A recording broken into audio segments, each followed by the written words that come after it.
Arya college, new bus stand, Nilambur, Malappuram. ഇന്നലെ രാത്രി നമ്മുടെ അമ്പിളി ചേച്ചീൻ്റെ ഈ കുട്ടീനെയാണ് ആന പിടിക്കാൻ നോക്കിയത്. ആന പിടിക്കാൻ നോക്കിയ സ്ഥലമാണിത്. ഇവിടെയായിരുന്നു ആന നിന്നിരുന്നത്. ഒരു കണ്ടില്ല, ഇരുട്ടത്തായിരുന്നു ആന. ഇവിടെ ഈ മരത്തിന് മാറിക്കായിരുന്നു. ഇതാണ്, ഇതിലെയാണ് അവന് ഓടിപ്പോയത്.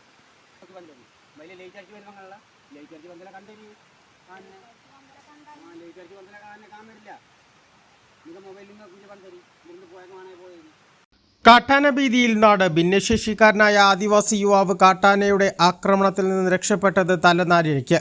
മുണ്ടേരി ഇരുട്ടുകുത്തി ഊരിലെ വിജയൻ അമ്പിളി ദമ്പതികളുടെ കേൾവിശക്തിയില്ലാത്ത മകൻ പ്രവീണാണ് കാട്ടാനയുടെ ആക്രമണത്തിൽ നിന്ന് പരിക്കേൽക്കാതെ രക്ഷപ്പെട്ടത്. വെള്ളിയാഴ്ച രാത്രി 9 മണിയോടുകൂടിയാണ് സംഭവം.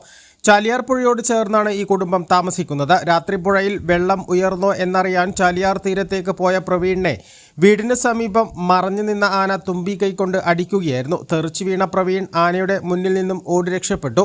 വനത്തിൽ നിന്നും ഊരിലെത്തിയ ആന ശ്രീധരൻ, വിപിൻദാസ് എന്നിവരുടെ വീടുകളോട് ചേർന്ന് നിർമ്മിച്ച താൽക്കാലിക അടുക്കള തകർക്കുകയും കൃഷികൾ നശിപ്പിക്കുകയും ചെയ്തു. ഊരിലേക്കുള്ള കുടിവെള്ള പൈപ്പുകൾ ആന ചവിട്ടി നശിപ്പിച്ചിട്ടുണ്ട്. ഊരിൽ ആന ഇറങ്ങിയതോടെ പരിഭ്രാന്തരായ ആദിവാസികൾ ആനയെ തുരത്താൻ ശ്രമിച്ചെങ്കിലും ആന പിന്തിരിയാൻ തയ്യാറാകാതെ ആക്രമണം തുടരുകയാണ് ഉണ്ടായത്. 2 മണിക്കൂറിന് ശേഷമാണ് ആന ഊരുവിട്ട് കാട് കയറുകയും ചെയ്തത്. 2 മണിക്കൂറിന് ശേഷം ആന ഊരുവിട്ട് കാട് കയറുകയും ചെയ്തു. സമീപത്തുള്ള വാണിയമ്പുഴ ഊരിലും കഴിഞ്ഞ ദിവസങ്ങളിൽ കാട്ടാനകൾ നാശം വിതച്ചിരുന്നു. ഊരിന് ചുറ്റും ഫെൻസിംഗ് ഇല്ലാത്തതാണ് കാട്ടാനകളുടെ ആക്രമണം രൂക്ഷമാകാൻ കാരണമെന്ന് ആദിവാസികൾ പറയുന്നു. A+ vision, Nilambur. +2 ശേഷം 100% ജോലി ഉറപ്പാക്കുന്ന ഒരു കോഴ്സ് തിരയുകയല്ലേ നിങ്ങൾ?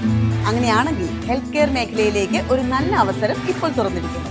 20 വർഷത്തെ സേവന പാരമ്പര്യമുള്ള ആര്യ കോളേജിൽ പാരാമെഡിക്കൽ കോഴ്സുകളിലേക്ക് അഡ്മിഷൻ എടുക്കും. കോഴ്സ് കഴിഞ്ഞയുടൻ തന്നെ 15,000 രൂപ സാലറിയും ഇന്റേൺഷിപ്പും ഉറപ്പാക്കും. GNM, BSc MLT, DPharm, TMLT, AT&OT, nursing, ANM, pharmacy assistant, imaging technology, hospital administration തുടങ്ങി തിരഞ്ഞെടുക്കാൻ നിരവധി തൊഴിലധിഷ്ഠിത കോഴ്സുകൾ. SSLC അല്ലെങ്കിൽ +2 കഴിഞ്ഞ് അപേക്ഷിക്കാം. കുറഞ്ഞ ഫീസിന്റെ മാസത്തവണകളിലും പഠിക്കാം. ഓൺലൈൻ ക്ലാസ് ഓപ്ഷനും ലഭ്യമാണ്. കോഴ്സ് പൂർത്തിയാക്കിയാൽ ട്രെയിനിങ് പ്ലസ് പ്ലേസ്മെന്റ് ലഭിക്കുന്ന രീതിയിലാണ് പ്രോഗ്രാം ഒരുക്കിയിരിക്കുന്നത്. ഹെൽത്ത് കെയർ ഫീൽഡിലേക്ക് ഒരു സെക്യൂർ ഫ്യൂച്ചർ ആഗ്രഹിക്കുന്നവർക്ക് ഇത് നല്ലൊരു തുടക്കമാവാം. സീറ്റ് ലിമിറ്റ് ആവുന്നതിന് മുമ്പ് ഇപ്പോൾ തന്നെ കോൺടാക്ട് ചെയ്യും. Arya college, new bus stand, Nilambur, Malappuram.